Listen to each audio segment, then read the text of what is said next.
Hi,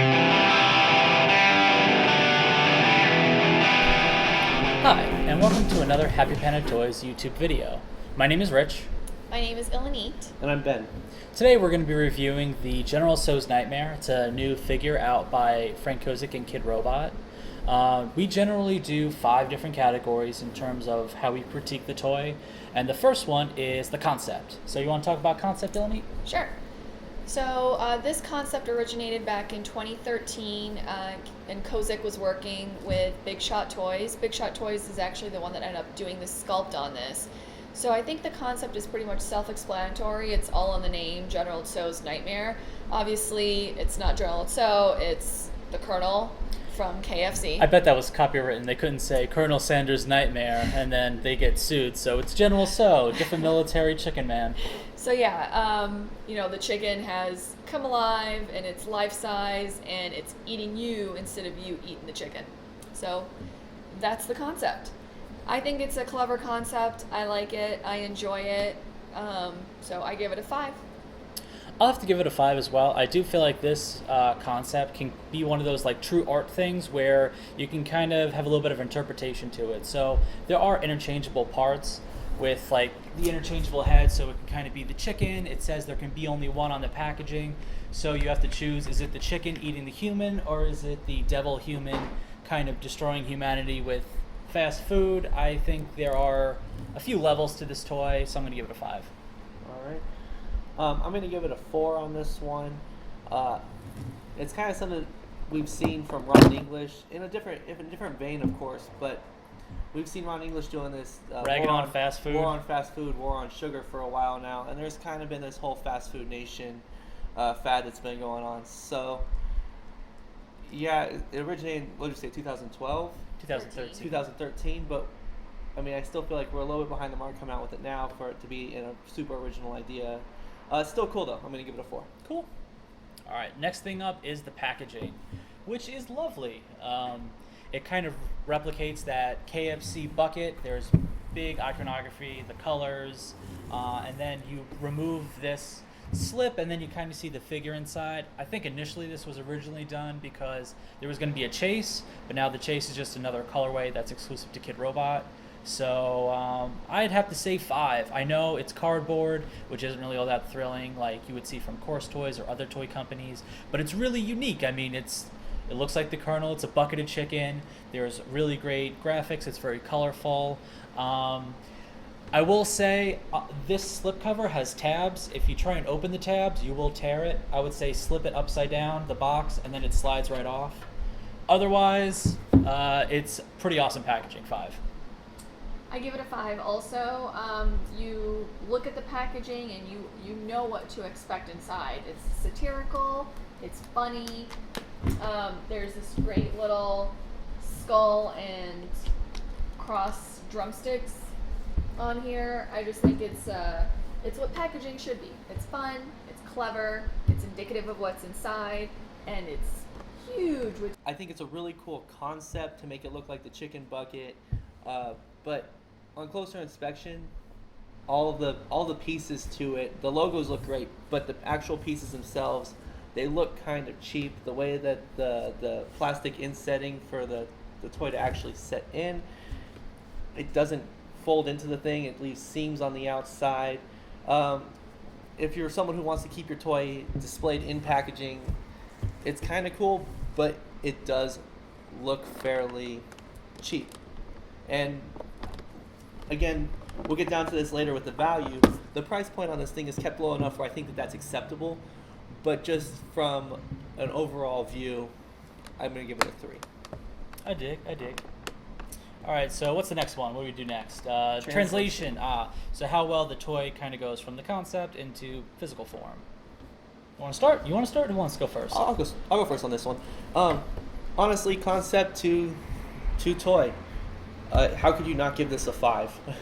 I feel like he accomplished exactly what he was going to accomplish. He created a chicken that's eating people. He created a dead Colonel Sanders that's holding a chicken bucket and drumstick. We have a little baby leg that the chicken can be holding. Which is wedged inside the packaging. I feel like it translates very well to the toy. They did a great job on it. I'm going to give it a 5. I'll give it a 5 as well. You obviously can tell it looks like the Colonel. There's a lot of really great textural stuff in the actual sculpt. You know, interchangeable heads are always fun, you know, plus it kind of works in there can be only one tagline for the toy. There's interchangeable accessories, interchangeable hand pieces, if we can get the other one actually out of the packaging. And then, you know, for these heads, they did an accessory head and then an interchangeable head, but it's the same sculpt, just a little bit different in size. I got to give it a 5. I feel like they really went all out for it. Yeah, I agree. I think a 5 is the right score here. It's exactly what you would imagine the concept translated into toy form. You've got this enormous chicken head with this great texture on the comb. The accessories make sense, but they're cool and fun. And like Rich said, I really like that they did 2 separate heads. One that fits in really neatly in the crook of his arm, and one that's the right size and proportion to be put on here. And the heads do interchange easily, which is very important. Because if you're going to have interchangeable accessories, interchangeable heads, you want to make sure that it's not a big deal when you're trying to change them out. So 5 for me also. All right. Next we have the execution. So execution is how well did Kidrobot work with the factory in making sure that you got a really high-end product at the end of the day. For me, I'm not really sure, so who wants to go? I'll go last. I can go first on this one again. I'm going to give it a 3 on execution. It gets very, very high marks in things like sculpt. But things like paint application, which is fairly simple on this toy, there's not a lot of color. Well, we have problems with things like paint rub on it. The lines on things like the chicken head, they didn't quite keep a crease that was super clean, which I get. There's a certain amount of error that we expect when we open our toys. Whenever we're playing with them, you expect some lines not to quite match up with what they had originally intended. But again, these are just things that I notice that take it from being an exemplary toy to just run-of-the-mill for me as far as execution is concerned. Best thing I gotta say is the color that they captured with the fried skull and just the little textures on the skulls themselves. Those things are amazing. That chicken bucket is by far the best thing in this whole piece, and that's saying something because there are other cool features, but that right there is definitely my favorite. But yeah, 3. I believe this was all digitally sculpted by Big Shot Toy Works. It wasn't done in the traditional clay by hand means, so that may account for some of these super crazy details in here.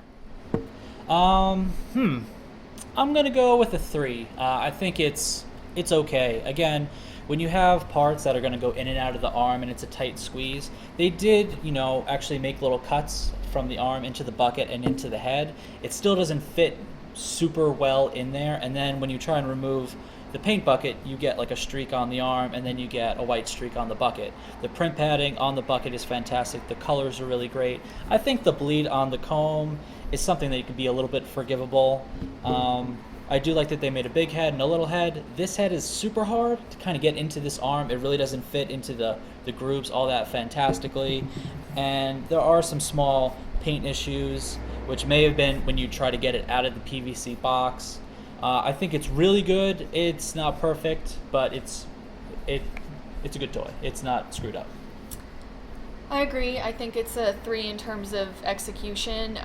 There are some areas that would require improvement. This just a note to collectors. Really be careful when you're putting your bucket in. If you want to keep some of that plastic around it to avoid the paint transfer, that's probably a good idea. But I think there's some areas that could be better. So 3 for me. Another thing is he's kind of top heavy with rather small feet. We did eventually figure out how to get him to stand on a consistent basis, but in the beginning we did kind of have problems because our table's not quite level, so finding the right spots for him to be able to stand correctly was a little bit problematic. True. Yeah. I mean, he does stand fairly well, but like his feet aren't super flush, so you will get a little bit of a wobble if your shelves or wherever you're going to display him is going to not be perfectly flat. All right, and finally we have value. So value, is the toy worth it? You want to start? Sure. At $75 retail, I feel like this is a great deal for this toy. It's almost 9 inches, somewhere between 8 and 9 inches. With the interchangeable heads, it kind of depends, but yes, So it's tall. You have all that height, then plus you've got interchangeable accessories, interchangeable heads. So to me, it's a great value. $75. I give it 5. A 5.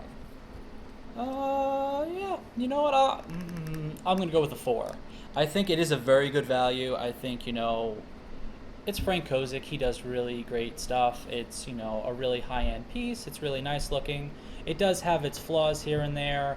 So I feel like it's worth it at $75. It's a good deal at $75, but it's not the deal of the century. Normally, had Frank Kozik released this himself, we may be looking at $125, but it is a Kidrobot product, which they have a little bit more factory power. It's probably a larger run size, so I'll go with a 4. All right, I'm gonna agree with you, Rich, on this one. It's a 4. It's really cool. It's a nice piece. It's a great size for the price point. But there's just little things about it that leave me wanting more to make it a 5. And that's just one of those things that it is what it is, and it's unfortunate. It's so close to being able to break that threshold. And honestly, if we could give half scores, I'd probably be even 4.5 on this one. But it's just not quite there for the 5 for me. So 4. I feel like it would have been a 5 across many boards if maybe they had made 2 separate arms, so one arm holding the bucket, one arm holding the mini head, and then you just plug the arm in and out. Would probably have reduced somewhat the paint rub of removing the accessories. You wouldn't have problems getting the accessories in the arm, and it would have balanced out a little bit better, so that may have helped the quality of it. But woulda, coulda, shoulda, I still think it's pretty good. So thank you guys for watching. What? Would you buy it? Oh, would I buy it? That's a good question. Okay, while you're pondering that, I would buy it. I think at $75, we were comparing it earlier to Ron English. His stuff comes in of this similar vein at $65. But it's smaller. I feel like $10 more. This is more height. It's obviously a different design, but you have all the interchangeability. I really like it. I would buy it. I think it's a cool looking toy that really does hug the line between art and toy. See, you got me. Yeah, I'll buy it. When you actually do compare it to Ron English stuff, it has more movement than Ron English pieces. It's bigger than Ron English pieces. Is it painted as well? In parts, yes and no. But I guess when you compare the two, I would probably buy it. All right. I would have to pass on this one.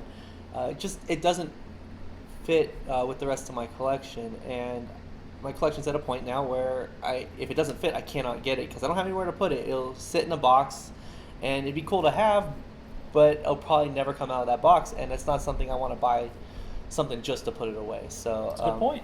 I'll have to pass on this one. I feel like for me, this is a good standalone piece. I don't think it needs to be surrounded by other pieces, but I understand if you don't have the space for it to just stand on its own. Yeah, I mean, it is a cool standalone piece. just spatially, I just do not have room. Yeah. So I get it. All right, so what are the aggregate scores? Yeah, our final totals on this is Illini. You scored this one at a 4.6. Ooh. Rich, you gave this one a 4.4.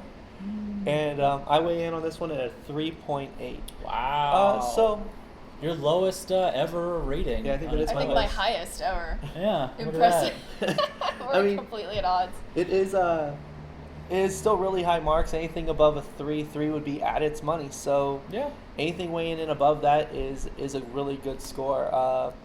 Me bordering a 4 is, hey, that's really cool. You should probably look at that. And 5, which you guys are bordering on, is you need to go get this right now. Yeah. So Why won't you buy me? you just don't fit, sir. So yeah, I would say definitely check this out in person if you have a toy store in your city. It's a really cool toy, and sometimes, just looking at the pictures online doesn't fully translate. So definitely check this one out. Yeah, you can purchase it at Happy Panda Toys in downtown Las Vegas if you're in Las Vegas or in the area. Or you can go to happypandatoys.com. Honestly, this thing is huge and heavy, so shipping would probably be a bit of a burden on you. Just saying, so if you got a local store, try and hit that local store. But yeah. Thank you guys for watching, and let us know in the comments what you guys think about the toy. Bye-bye. Well, I got get drunk and I should you dread it 'cause I